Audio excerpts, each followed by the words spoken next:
the best thing about any of this is that at the end of the day, if Carolina's got to dump the ball inside and get buckets, you're a lot more confident this time around in terms of doing that than you were last year. This time last year, we thought our primary option in the post was going to be Armando Bacot. 5-star guy coming out of high school, had all the tools, a prototypical Roy Williams big man. It developed into Garrison Brooks. In addition with Armando Bacot still giving you 9 and 8 on a night. Well, now you've got those two guys that you're confident in, and you're bringing in Walker Kessler, a highly rated prospect, and Day'Ron Sharpe.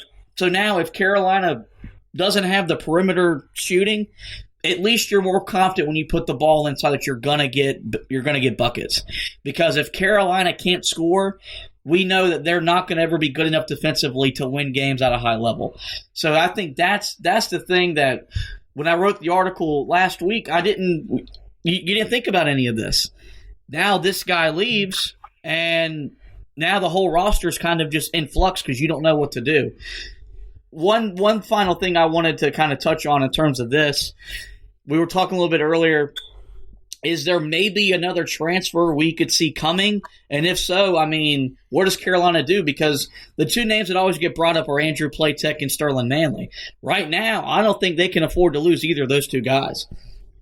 Yeah, I think one thing I wanted to say about Jeremiah deciding to transfer, this is, another thing that people have to – they kind of got to look at themselves in the mirror in terms of what they think about the new transfer portal. This is going to happen more often. You can't say, because I know what a lot of people are thinking, because I know that you've talked about it a lot, is that, this last year, Seventh Woods was the first transfer under Roy Williams, right? Was that the correct stat? First one in over in almost a decade. In almost a decade. Now, in this time, in 2 years, you've got 3 guys who have transferred. But this is part of what the transfer portal is going to bring about.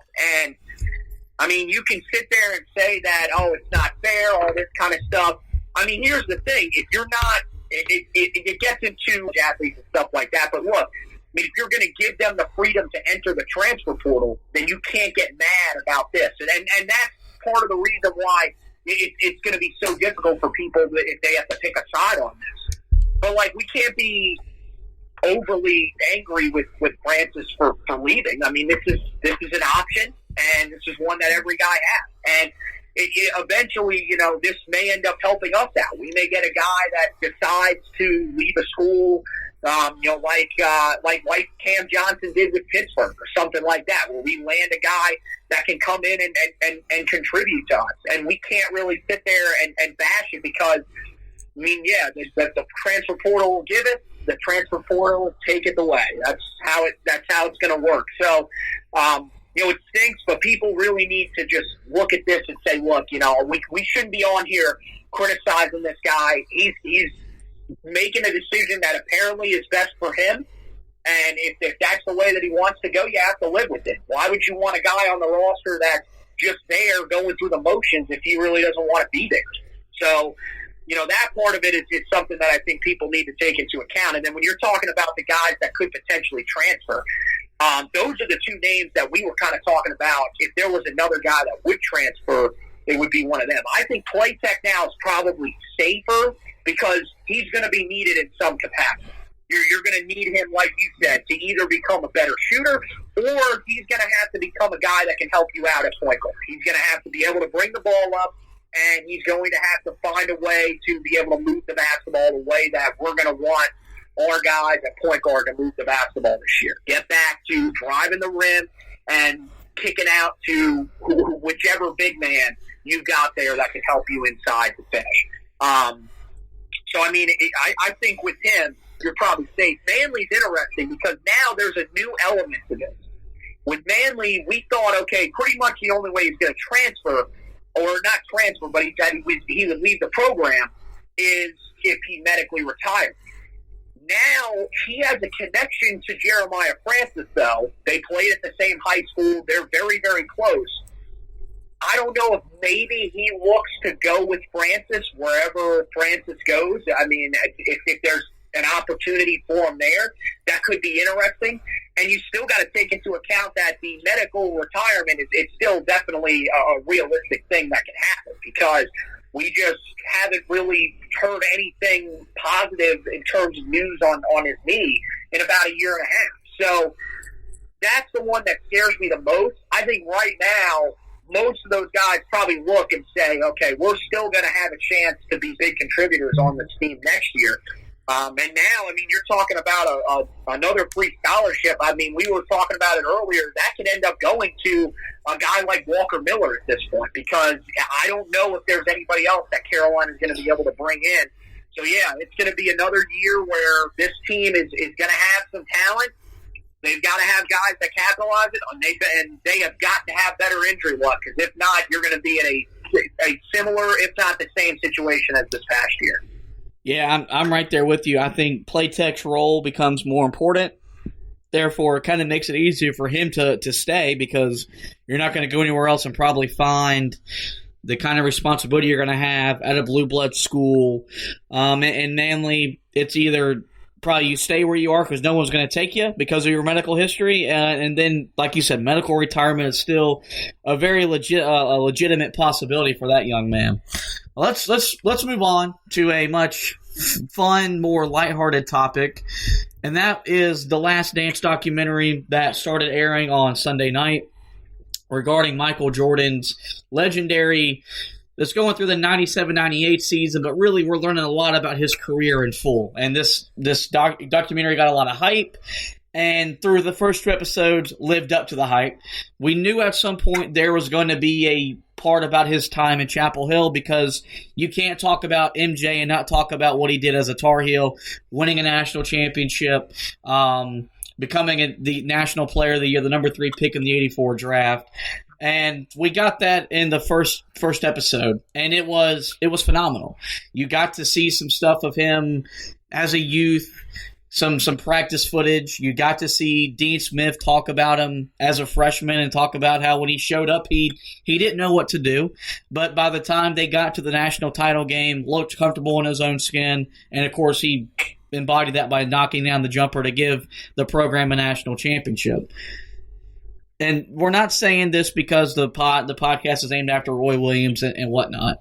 For me individually, the 2 best things that came out of that came from Roy Williams, which was he told the recruiting story, or not really the recruiting story, the story after a practice in the summer where MJ tells Roy Williams that he wants to be the best player to ever play here. And Roy goes, you got to play a lot harder than everybody. And MJ goes, well, I already do that. And he goes, well, no, you got to take it to the next level to be the best to play here. And, Roy's talked a lot about that in certain media conferences. It's in his autobiography, Hard Work. But now you kind of get to see it, and then you kind of see MJ apply it.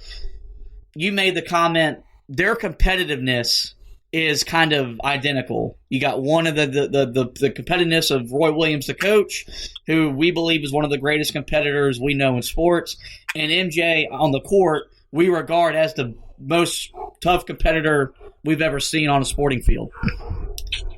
Yeah, no, I think you are 100% right about that. I mean, yeah, he's as aggressive as we've seen. It's not even. I mean, MJ is, I think, a different level. Like, I don't know how serious Roy takes card games and stuff like that. I don't know.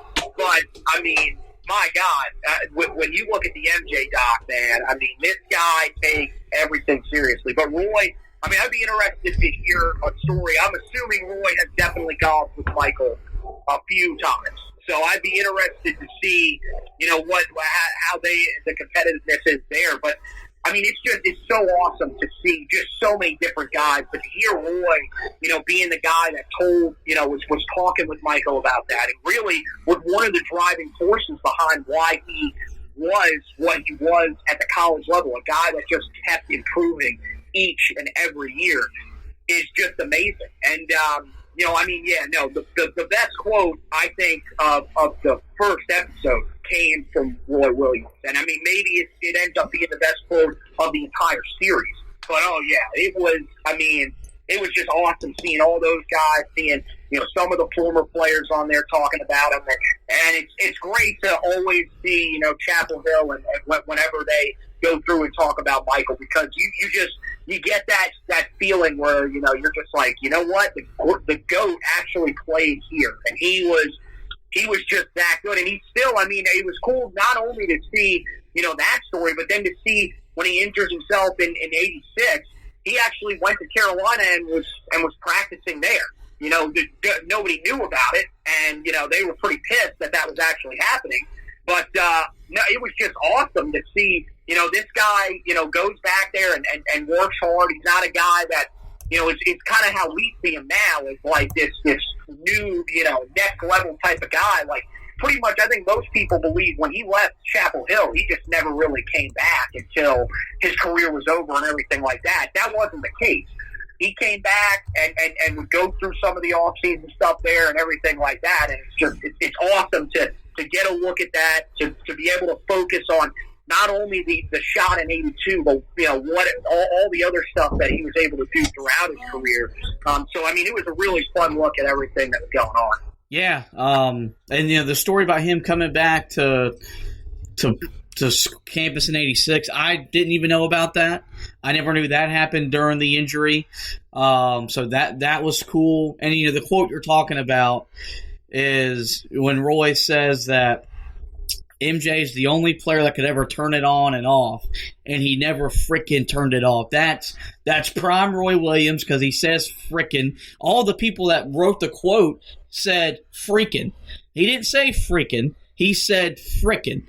And there is a difference, because that is a Royism if there ever was one. So, and that was the best quote so far. It's going to be pretty tough to top that quote, as you mentioned, and it's something that, of course, we'll kind of see as it goes along. But you brought up a good point. MJ, even after he left Carolina and became the best to ever play the game, there was always Chapel Hill in his roots. And how many times do you see former great athletes that leave college and go on to be great pros? They don't go back to school and are still a part of that, of where they became who they are. MJ has always been very vocal about Dean Smith made him the man he became as he went into the NBA. And, when Roy Williams came home, he was in the locker room when the team won the title game in '05, was at the 16 championship game against Villanova, was at the Duke game in '17 where he said the ceiling is the roof. It made no sense, but because MJ said it, the university marketed off of that and made a lot of money. He is still very much a Tar Heel in the sense that any other former player is one, even though he's still more famously known for what he did as an NBA player, which is understandable because he's the greatest to ever play basketball in the NBA. And I think that's something that's very unique. That's where, when we talk about the Carolina family, that's where you get a lot of legitimacy from. Sure, some of these other guys are a big part of the family, but they weren't great pros. Michael Jordan was a great pro, but still has no problem coming back to campus and still being a part of the university into some capacity. So any last words from you on that discussion topic before we move on to Garrison Brooks? I'm wondering when the documentary is going to come out for Lawrence Taylor, the possible GOAT in the NFL that also went to Carolina. One of the other things I want to mention that I thought was really cool was the clip of Michael after the '82 title game when they go and celebrate as one of the football games, and he says, "I'm just a freshman from the block," and that was pretty cool, because I feel like most people kind of look at Michael and see him as like this egotistical guy that really thinks he's the greatest and everything like that. I think that Michael realizes that he is one of the all-time greats, but I think, it's just more of the competitiveness that you're seeing. But for him to come out and say something like that, back in '82, we noticed that this is a guy that knew he had to work for everything. Yeah, he hit the biggest shot arguably in that game, but he knew that, by saying that, he was saying, look, I hit a great shot. There were so many other guys on this team that deserve recognition too. It's not just me, and that's the best thing that I think you can take away from his time at Carolina is the fact that Michael knew he had a lot of work to do, and he wasn't that guy that